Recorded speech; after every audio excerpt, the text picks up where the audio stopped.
जय हिंद दोस्तों। स्वागत है आपका YouTube channel exam pass point में। तो दोस्तों आज हम काफ़ी इम्पोर्टेंट सवाल लेकर आए हैं आपके लिए, तो प्लीज़ क्लास में बनिए रहेगा, वीडियो को अंत तक ज़रूर देखना। बहुत ही इम्पोर्टेंट सवाल हैं जो कि आपको आपकी नेक्स्ट एग्ज़ाम में पूछे जा सकते हैं। तो चलिए चलेंगे, पढ़ेंगे हम।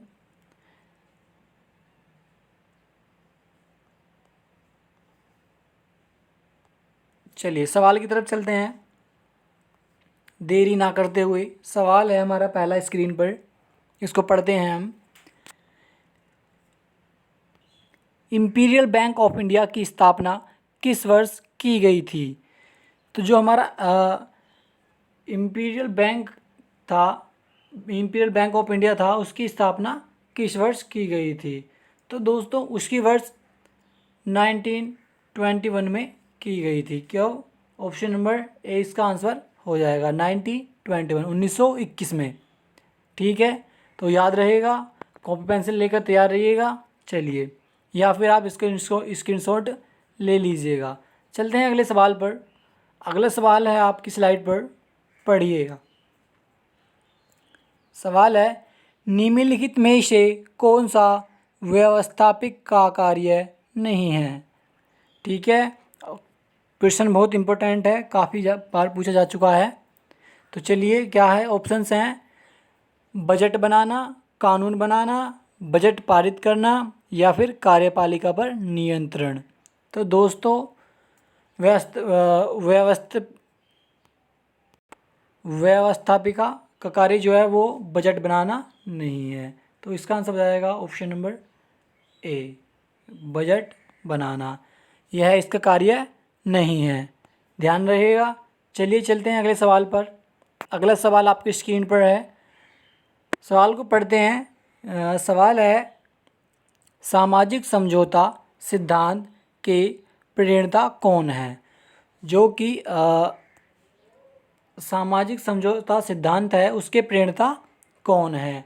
तो हॉबस हैं, लॉक हैं, या फिर रूसो हैं। तो दोस्तों हॉबस भी हैं, लॉक भी हैं और रूसो भी हैं, यानी इसका आंसर हो जाएगा ऑप्शन नंबर डी, सभी विकल्प सही हैं, या फिर ये सभी, ऑल ऑफ दीज। ठीक है, समझ रहे हो?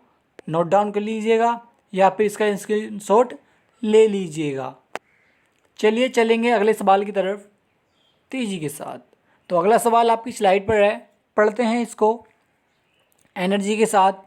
चलिए, कौन सा हड़प्पाई स्थल हरियाणा में स्थित है? वह कौन सा स्थल है जो हरियाणा में स्थित है? ठीक है, कौन सा स्थल?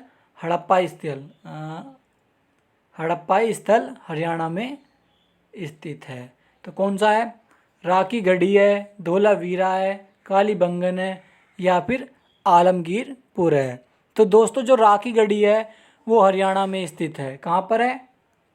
हरियाणा में स्थित है राखी गढ़ी। तो इसका आंसर हो जाएगा ऑप्शन नंबर ए। ठीक है, ओके गाइज।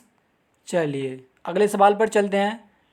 अगला सवाल आपकी स्लाइड पर, स्क्रीन पर आता हुआ सवाल है, दिल्ली के हौज खास के क्षेत्र में चार मीनार किसके द्वारा बनाई गई थी? यानी कि चार मीनार का निर्माण किसने कराया था? ठीक है, बहुत ही इम्पोर्टेंट सवाल है जीके का ये। चलिए, किस किसने? अलाउद्दीन खिलजी, औरंगजेब, फिरोज शाह तुगलक, या फिर ऑप्शन नंबर डी, हुमायूं। तो दोस्तों जो अलाउद्दीन खिलजी थे उन्होंने इसका निर्माण कराया था। किसने? अलाउद्दीन खिलजी। इसका सही आंसर हो जाएगा ऑप्शन नंबर ए। ठीक है, याद रहेगा।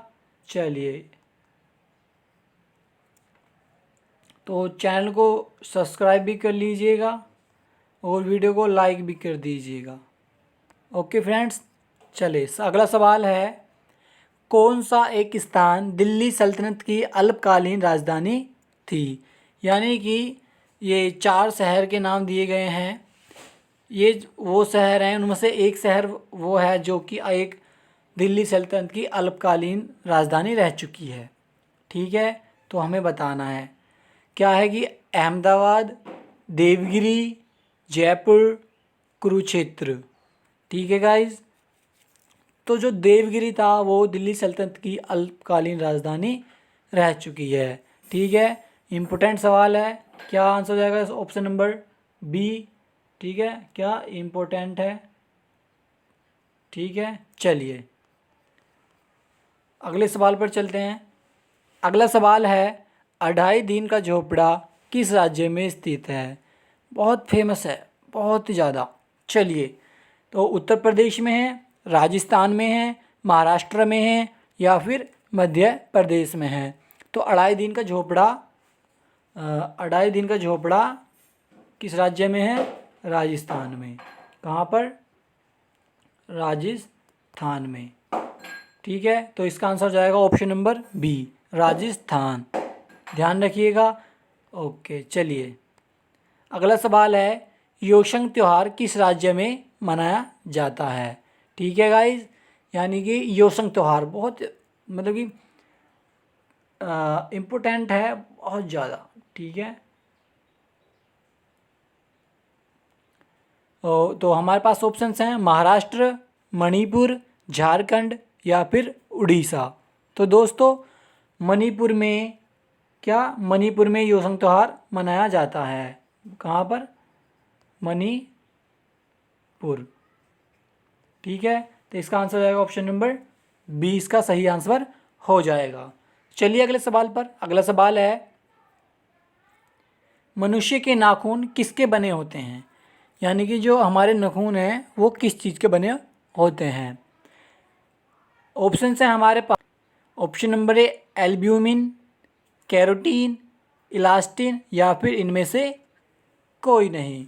तो दोस्तों जो हमारे नाखून कैरोटीन के बने होते हैं। किसके। कैरोटीन। इसका सही आंसर हो जाएगा ऑप्शन नंबर बी, कैरोटीन। ठीक है गाइज, बहुत इंपॉर्टेंट सवाल है, कोई भी पूछ भी बैठता है रास्ते बीच में, याद रखिएगा। चलिए अगला, कौन से हाइड्रोकार्बन एलपीजी के मुख्य पादप हैं। ठीक है गाइज, क्वेश्चन इम्पोर्टेंट है फॉर नॉलेज। चलिए ऑप्शंस हैं मीथेन और ईथेन, पेटेन और बेंजीन, केवल मीथेन या फिर इनमें से कोई नहीं। तो हाइड्रोकार्बन जो एलपीजी के मुख्य पादप हैं वो हैं पेटेन और बेंजीन, यानी कि इसका आंसर हो जाएगा ऑप्शन नंबर बी। क्या। पेटेन और बेंजीन। हम पेन का कलर चेंज करते हैं, ये लीजिएगा। चलिए, क्या ऑप्शन नंबर बी, पेटेन और बेंजीन। ठीक है, तो चलिए अगले सवाल पर चलते हैं। अगला सवाल है आपकी स्लाइड पर, हरे पालक में प्रचुर मात्रा में क्या होता है। यानी जो हमारा पालक होता है, हरा पालक, उसमें किस चीज़ की प्रचुर मात्रा होती है। ठीक है, तो विटामिन ए की, विटामिन बी की या फिर विटामिन सी की, या फिर सभी विकल्प सही हैं। तो दोस्तों पालक में विटामिन ए भी होता है, विटामिन बी होता है और विटामिन सी भी होता है। यानी ए भी होता है, बी भी होता है और सी भी होता है। तो इसका आंसर हो जाएगा ऑप्शन नंबर डी।